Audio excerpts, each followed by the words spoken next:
Assalamualaikum warahmatullahi wabarakatuh.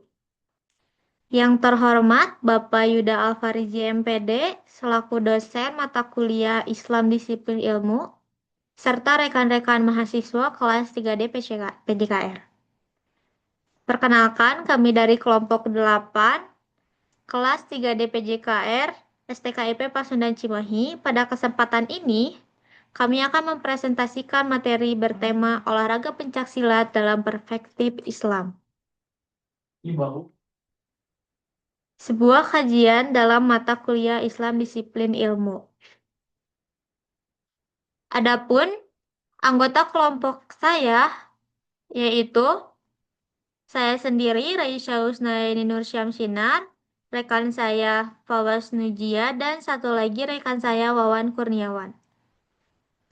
Baik, selanjutnya pemaparan materi akan dilanjutkan oleh rekan saya Fawas Nujia.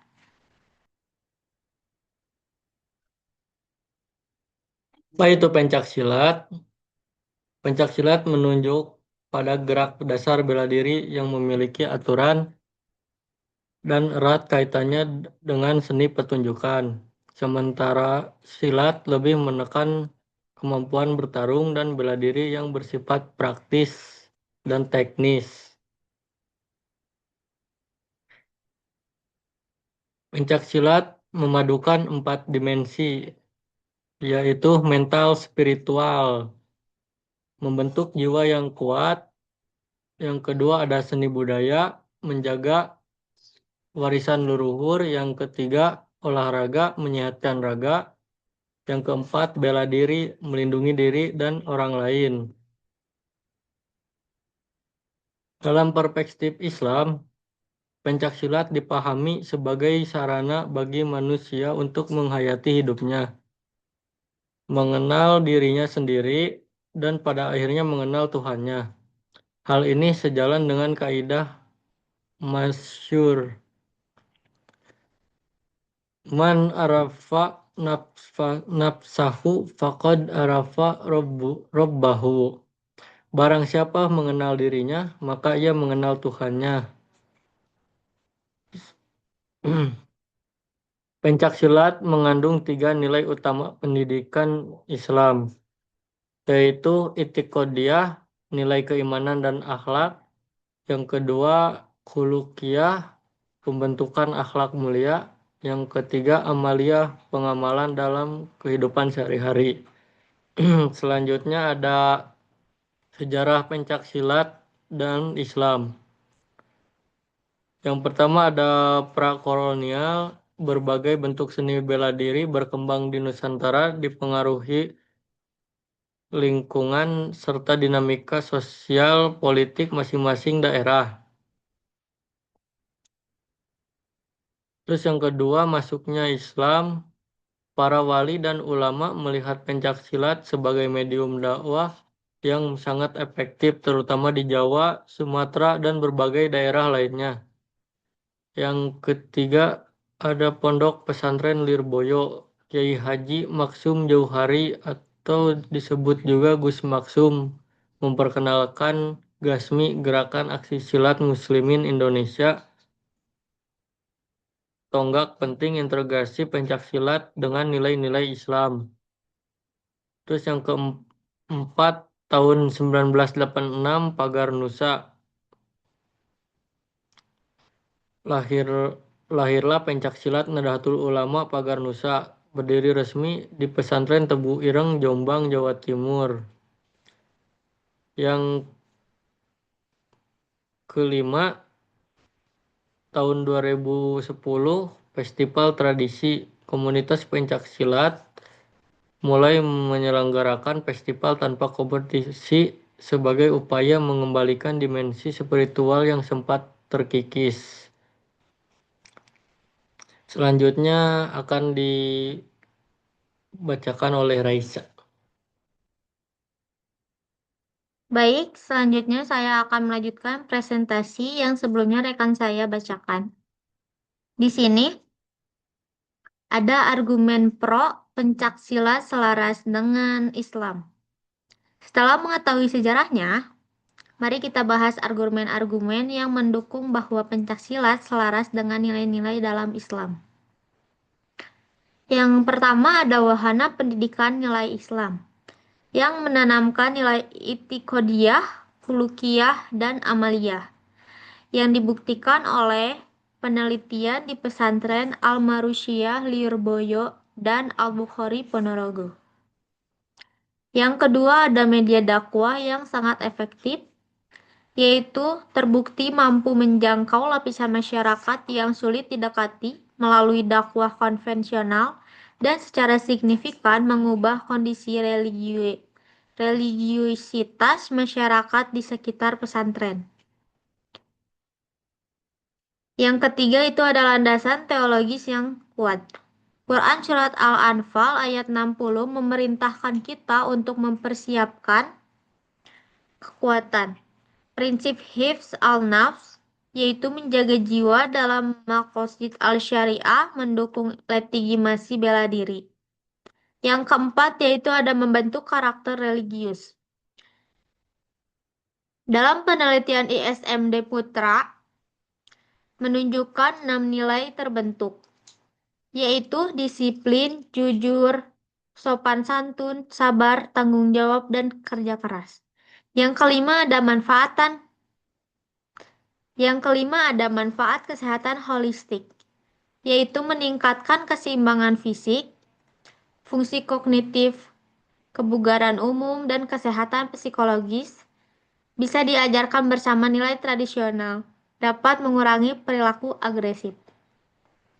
Selanjutnya, ada argumen kontra, yaitu problematika dalam perspektif Islam. Namun, kita harus bersikap objektif. Ada pula permasalahan dan tantangan yang perlu dicermati. Yang pertama, unsur bertentangan dengan akidah. Sebagian aliran mengandung praktik kebatinan, jimat magis, dan ritual pemujaan roh seperti khodam. Hal ini berpotensi mengarah pada tahayul bahkan syirik yang jelas bertentangan dengan Islam.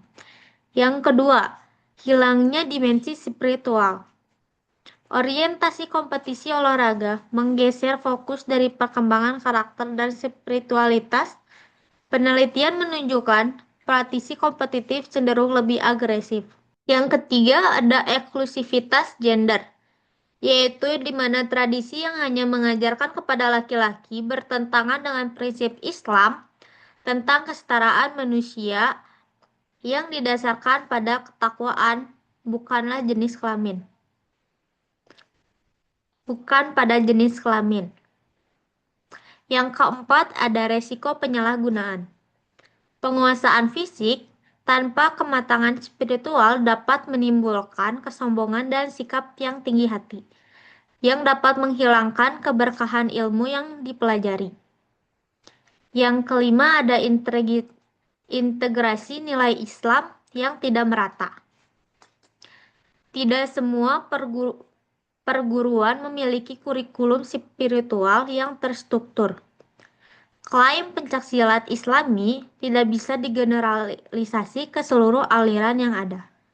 Berikutnya, ada pendapat kelompok yang akan dibacakan oleh rekan saya Wawan Kurniawan. Waktu dan tempat dipersilakan. Pendapat kelompok.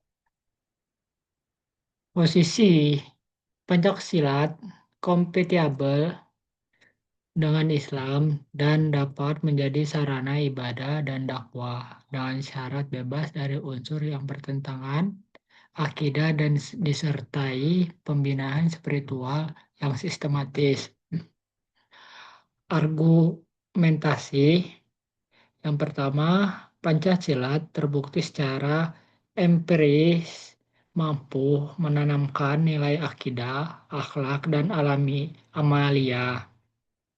Yang kedua, masalah yang ada yaitu kebatinan, kompetisi berlebihan, eksklusivitas gender dapat diselesaikan lewat reformasi dari dalam, bukan penolakan. Yang ketiga, penilaian harus kontekstual, yaitu pagar nusa atau pesantren berbeda dari Pancasilat sekuler.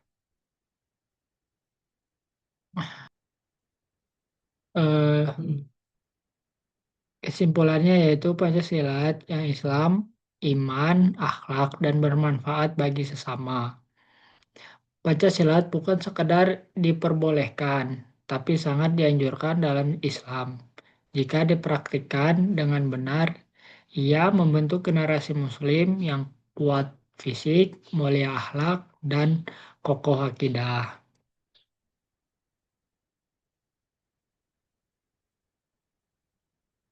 Baik, sekian presentasi dari kelompok kami. Angin ya. Demikianlah presentasi dari kelompok kami, kelompok 8, yang membawa judul Olahraga Pencaksilat dalam Perspektif Islam. Kami mohon maaf apabila terdapat kekurangan dalam penyampaian kami, dan mohon maaf juga apabila ada salah kata. Kami membuka sesi tanya jawab pada kolom komentar dari Bapak maupun rekan-rekan kelas 3D PJKR. Wassalamualaikum warahmatullahi wabarakatuh. Kita belajar seni pertahankan diri. Apa hukum kalau kita berlawan jadi ada patah dan sebagainya? Hukumnya harus. Kenapa? Bila kita belajar seni mempertahankan diri, dia akan menjadi kekuatan bagi individu dan masyarakat. Lebih ramai dalam masyarakat orang yang pandai ilmu pertahankan diri, maka lebih selamat masyarakat itu daripada gangguan. Contoh, okey. Kemudian bila kita berlatih, ada terjadi kecederaan, hukumnya harus. Bukan harus mencederakan lawan, berlaku kesilapan, cedera. Sebabnya latihan itu tidak mencederakan. Sebab tu ulama kata mesti kena ada fasilitis yang betul. Mana memakai alat-alat yang betul. Tapi terjadi kemalangan, tersepak kena juga pada kaki, patah kaki. Maka dimaafkan. Tapi kalau saja-saja macam perlawanan tumbuk muka, itu awal-awal lagi dilarang, kerana Nabi melarang tumbuk muka.